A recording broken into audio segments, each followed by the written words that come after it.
کو ناپسند کر سکتے ہیں, ہم اس موقف کو پسند کر سکتے ہیں, مگر خوبصورتی یہ تھی کہ ان کا ایک اپنا موقف تھا اور زندگی کے بارے میں تھا. اور جب ہم یہ کہتے ہیں کہ زندگی کے بارے میں موقف ہونا, تو پھر زندگی جو ہے یہ کسی ایک چیز کا نام نہیں. زندگی جزیات میں بٹی ہوئی لاکھوں کروڑوں اشیاء کا نام ہے, واقعات کا نام ہے, اینگلز کا نام ہے, رشتوں کا نام ہے, رشتوں کے بننے کا ٹوٹنے کا نام ہے, تعلیم کا نام ہے, سماج میں اپنے رویے کا نام ہے, ایز اے استاد اپنا کردار. تو یہ مختلف اس کی شخصیت سے نہ پھر وہ نکل گئے, تو وہ زندگی کا ایک نیریٹو بنتا ہے, اور وہ نیریٹو ہر جگہ بولتا ہوا دکھائی دیتا ہے. اور جو ہم یہ کہتے ہیں کہ کولو فیلڈ میں تضاد ہونا, یہ کولو فیلڈ میں تضاد بھی بنیادی طور پہ یہ ہوتا ہے کہ انسان مانتا کسی موقف کو ہے اور کہتا کسی کو, بات کسی اور موقف پہ کرتا ہے, تو وہ لوگ جو ہے پھر وہ بے توقیر ہو جاتے ہیں. تو ڈاکٹر عالم خان جو تھے وہ اس حوالے سے بہت بڑے آدمی تھے اپنی. اچھا ایک بات جو مجھے سمجھ نہیں آئی ان کے ساتھ رہ کے, اور آج بھی مجھے وہ بات نہیں سمجھ آئی.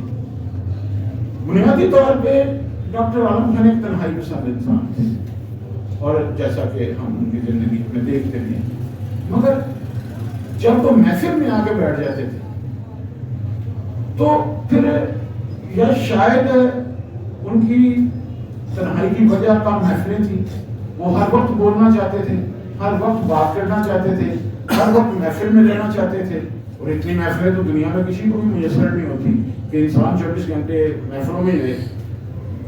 تو وہ بنیادی طور پہ ایک تنہائی پسند انسان تھے. ادروائز ہم میں سے کوئی شخص بھی اکیلا رہنے کا تصور بھی نہیں کر سکتا.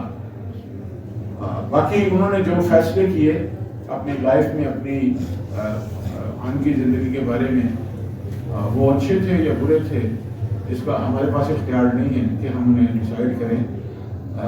مگر میرے لیے یہ خوشی کی بات ہے کہ وہ ڈاکٹر عالم خان کے اپنے فیصلے تھے, اور وہ کسی کی بات, کسی کا فیصلہ اون نہیں کرتے تھے, اور اس فیصلے میں کچھ نہ کچھ اپنا شامل کرتے تھے, اور اسے شامل کر کے تو پھر جو نیا نیریٹو بنتا تھا تو وہ اسے تسلیم کرتے تھے. جو لاتعداد ان سے گفتگو کر کے جو میں نے ان سے سیکھا اور ان سے بہت مستفید ہوتا رہا. خوش مزاج آدمی تھے, ایک لطیفہ ہمیشہ ان کے ذہن میں رہتا تھا, حالات و واقعات کے حوالے سے, شخصیات کے حوالے سے. وہ لوگوں کا پنجابی میں ہم لاہوریہ کہتے ہیں کہ مزہ لیتے تھے, وہ دوستوں کا مزہ لیتے تھے, اور وہ مزہ یعنی کس لیول کا تھا کہ جس میں کسی کا تمسکر نہیں اٹھتا تھا, اور سننے والا بھی انجوائے کرتا تھا. اور اس سے بھی بڑی بات یہ ہے کہ جب آپ عالم خان صاحب سے کوئی بات کہہ دیتے تھے, کوئی جگت کر دیتے تھے یا کوئی جملہ کہہ دیتے تھے, تو وہ اس کا بھی مزہ لیتے تھے. اور میں یہ سمجھتا ہوں کہ ایک حقیقی جو سوشل اینیمل ہوتا ہے وہ اس کی یہی ہے ایک ڈیفینیشن ہے. تو موت جو ہے یہ تو قدرت کا ابھی تک جو ایکسپلور کیا ہوا جو قدرت جتنی بھی ہے اس میں سب سے بڑا ٹروتھ ہے, ایک عالمگیر سے چلتے ہیں. وہ انسان جو ہے وہ اہل عقیدہ ہو, اہل رجحان ہو یا اہل عقل ہو, وہ اس نے موت سے تو چھٹکارا نہیں. یہ تو ایک اہم بات یہ ہے کہ جو شخص زندگی گزار کے گیا وہ زندگی کیسی تھی.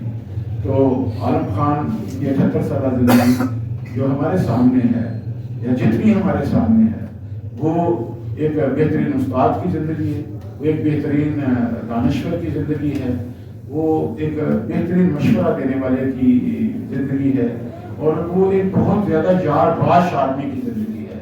ایک ایسا آدمی کہ جس کا احترام کیا اس کا برا احترام کیا, اور جس کا احترام نہیں کیا اس نے اس کے منہ پہ کہا کہ میں آپ کا احترام نہیں کرتا یا آپ کا احترام نہیں. اور یہ مجھے ایسے لوگ اچھے لگتے ہیں.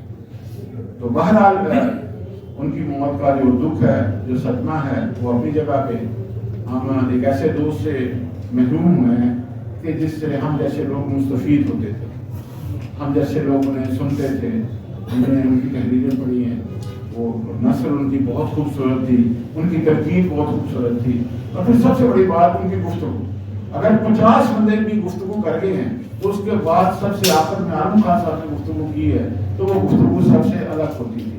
اور یہ میں نے گزشتہ 26 28 سال میں دیکھا, اور یہ ایک دکھ ہے, یہ ایک تکلیف ہے مگر میں یہ سمجھتا ہوں کہ یہ دکھ اور یہ تکلیف جو ہے اسے کم کرنے کا صرف یا ختم کرنے کا صرف ایک ہی طریقہ ہے، اور وہ یہ ہے کہ ان کا جو زندگی میں مشن تھا، جو ہم سب کا مشن ہے، جو جس کی وجہ سے ہم دوست تھے، یا جس نظریے یا جس سوچ کی وجہ سے ہم اکٹھے تھے، ہم اس کے لیے زیادہ محنت کریں، زیادہ جدوجہد کریں، اور اپنا اپنا کام جو ہے وہ سمیٹیں، اور سمیٹ کے تو پیچھے آنے والوں کے اپنا کام نہ چھوڑ کے جائیں، بلکہ ان لوگوں کو جو نئے آئیں وہ اپنا کام کریں۔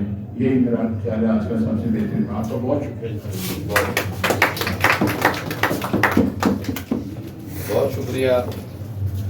بہت شکریہ جناب خواجہ جمشید امام صاحب۔